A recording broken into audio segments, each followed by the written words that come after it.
Hello and welcome back to another daily Valorant video on the Carnage Gaming channel. Thank you all for joining me. If this video helps you at all, be sure to subscribe and leave a like, and let's hop straight into our beginner's guide for Valorant. I want to start off just by saying, even if you are an advanced player, there should still be some good tips in here for you, and a couple of little tricks just to help you up your game that much more. The first thing we're going to talk about is the recoil in Valorant compared to CSGO. If you haven't played CSGO, this could still be useful, but listen to what I'm about to say very closely, especially if you're from that CSGO genre. Basically, your recoil does not reset after a spray as fast as it does in Valorant in CSGO. So this means in CS, you can spray, stop spraying, and then instantly one-tap with 100% accuracy, which you're not able to do in Valorant. In Valorant, you can spray, then if you go for that tap, your accuracy is still going to be off for a little bit longer than if you were playing a game such as CSGO. This is important to keep in mind for those double spray downs, especially if you stop spraying, you need to know that your accuracy is not going to be as good. The rest of these tips aren't CSGO dependent, so let's hop into the next one. The first 6 to 8 bullets in Valorant are hit scan, and will go where your crosshair is. But after that, it's kind of an RNG based spray pattern. So the spray patterns do have some consistency, but not nearly as much consistency as in other popular FPS games. So your best options here is to go for that first 6 to 8 bullets that go where your crosshair go. If your crosshair is on them for your first 6 to 8 bullets, you will be hitting them. After that, it is a somewhat set spray pattern, but you do have that RNG element as to where you will end up hitting. Another thing to remember, away from the gun side and onto the utility side of the game, is abilities. You need to be sure you're buying abilities and using them often, especially if you're not used to this type of game. Sometimes you forget that you have those utility that you can use, and these abilities can save you rounds. Another thing to keep in mind, you keep your abilities after you die. So it's not a huge investment into your economy if you spend a couple hundred credits on your abilities, because even if you die, you are able to hold on to them. So if your team's doing a big push one round just trying to eco and get some money, you might as well buy your abilities just so that you can have that little extra bit of help if needed. Now let's head back over to the gun side of the game and talk about the scoped feature when shooting your weapons. Guns shoot differently whenever you're scoped in. For instance, the Bulldog turns into a burst fire weapon. You can find the scoped difference when buying a gun right here on the right side of your screen. It shows you the accuracy and the fire rate whenever firing it normally, as well as when scoped in and any changes that happen with that weapon.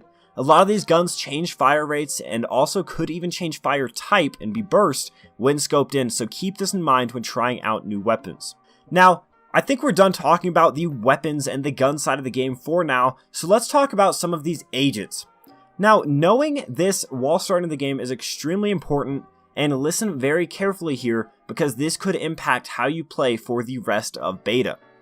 You can only unlock 7 out of 10 characters or agents at the start, and after that it takes a lot of grinding to unlock more. You can always buy them with real life currency, but they cost 10 American dollars per new agent that you want to unlock. So in the start of the game, you do have a couple little contracts you can do. You're able to play a couple of games and unlock your agents until you get 7 out of 10 of them. Now the other 3 though, you are still able to grind up to get them, but it is a very, very long and time-consuming grind. I've been playing the game non-stop since it came out, and still am only almost close to unlocking 1 more out of that 7 of 10 agents. So keep this in mind when picking your first agents. Be sure that you do pick the ones that you are sure you want to use, or you could just buy the others. That is still an option. Now, back to talking about some of the abilities and the utility here. We're going to be talking about pacing your utility.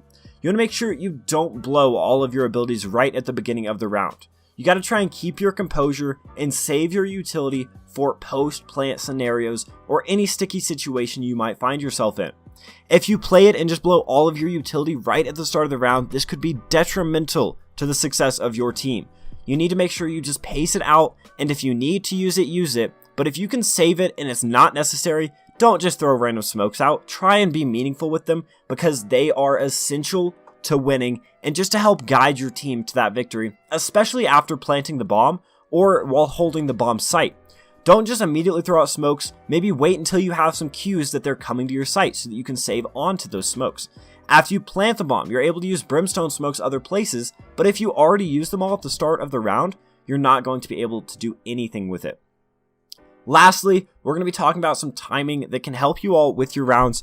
The spike timer is very important to know. It is different than CSGO, it's different than any game you've ever played, so listen here.